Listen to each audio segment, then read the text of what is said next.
Cancer వచ్చింది, భరించలేకపోతున్నా, ప్రార్థన చేయలేకపోతున్నాను, చచ్చిపోయాను. ఆ దేవుడు వచ్చాడు యేసు ప్రభు లాగా, వచ్చామా దా అన్నాడు.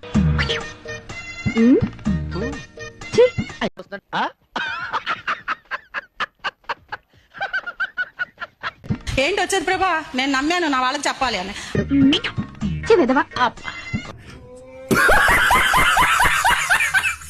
అందరూ అలాగంటారమ్మా, రెండో పైకి మర్చిపోతుంటే. అలా కాదు, ఒకసారి నన్ను రక్షించు, మా బ్రాహ్మణ బూజు దులపాలి, దేవుడు తెలియట్లేదు, చచ్చిపోతున్నాము అనేసరికి ఈ విశ్వాసం గొప్పదమ్మా అని గొంతు ఇలా పట్టి పీకితే గొంతు కుళ్ళిపై చీవు నెత్తిరి కారుతాం. నేను చూసావా బాగు చేసి పెట్టినంటే ఇది వద్దు ప్రభా, అపత్రం అయిపోయింది, పాడే. కొత్త గొంతి అంటే ఆకాశం నుంచి బల్బులాగా తీసి ఇక్కడ పూర్తి చేసాడండి. ఈ గొంతు ఇంత స్వీట్ గొంతు అప్పుడు ఉండేది కాదు, బండ గొంతు మగాడి గొంతులా ఉండేది. అప్పటి నుంచి సేవ చేస్తున్నాను, మంచి గొంతు ఇచ్చాడు. ఎందుకు అడుగుతుంటానిక?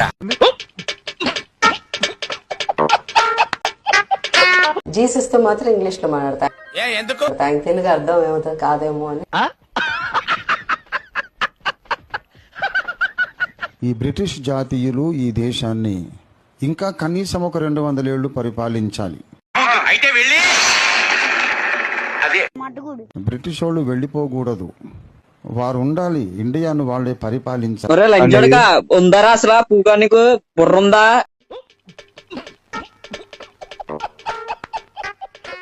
ఏంటంటే సంవత్సరం నుంచి పీరియడ్స్ ఆగిపోయినాయి. ఏం చేద్దామంటావు మరి? పోయిన నెలలో అనుకున్నా ఎలాగైనా నాకు పీరియడ్స్ రావాలి తండ్రి. ఇంటికి వెళ్ళి తైలాభిషేకం తీసుకొని పోయి ఈ రోజు పూసుకుంటున్నా. అంటే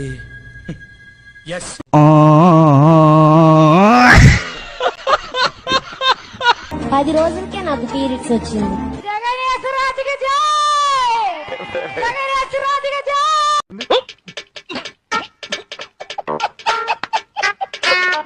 పరలోకంలో మన కోసం ఒక బ్యాంక్ ఉంది.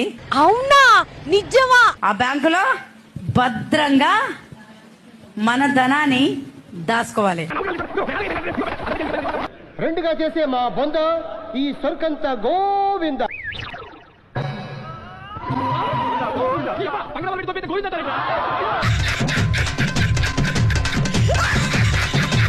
నెట్ సరిపోతలేదనేసి నేను ఎంత ఏడ్చుకుంటూ ప్రార్థన చేసాను.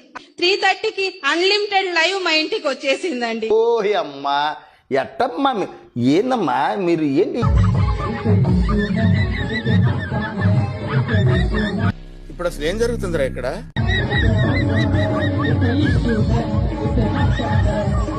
త్వరలోనే ప్రపంచం అంతమైపోతుందని టీవీ 9లో చెప్తే నమ్మలేదు. ఈ పరిణామాలన్నీ చూస్తుంటే నమ్మాల్సి వస్తుంది వెంకటరమణ.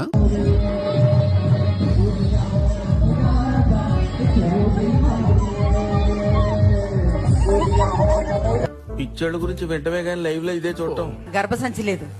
నేను అడిగిన ప్రభా, నాకు బిడ్డ సంచి తీసేసారు కదా, అయితే నాకు బిడ్డ సంచి కావాలి అని ప్రార్థన చేసుకుని అడిగితే దేవుడు నాకు కొత్త బిడ్డ సంచి ఇచ్చిండండి.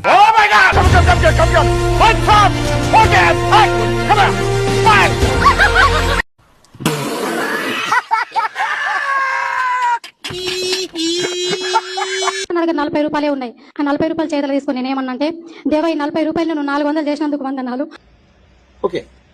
40 రూపాయలు 400 చేసినందుకు వందనాలు నేను ప్రార్థన చేసుకుని ఆ 40 రూపాయలు బ్యాగ్ లో పెట్టుకుని నేను బస్సులో కూర్చొని ప్రార్థన చేస్తూనే ఉన్నా.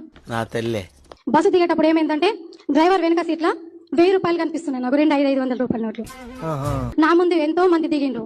ఏంటి ఇవి పేపర్స్ ఇవి ఏంటి మరి ఎవరు తీసుకోవట్లేదు, సరే నేనైతే తీసుకుంటాను చెప్పేసి తీసుకున్నా. అయినా ఇలా దొంగతనాలు చేయడానికి సిగ్గులేదా? Don't book a judge by its cover. అయినా దొంగతనం కాదు, తస్కరించుట.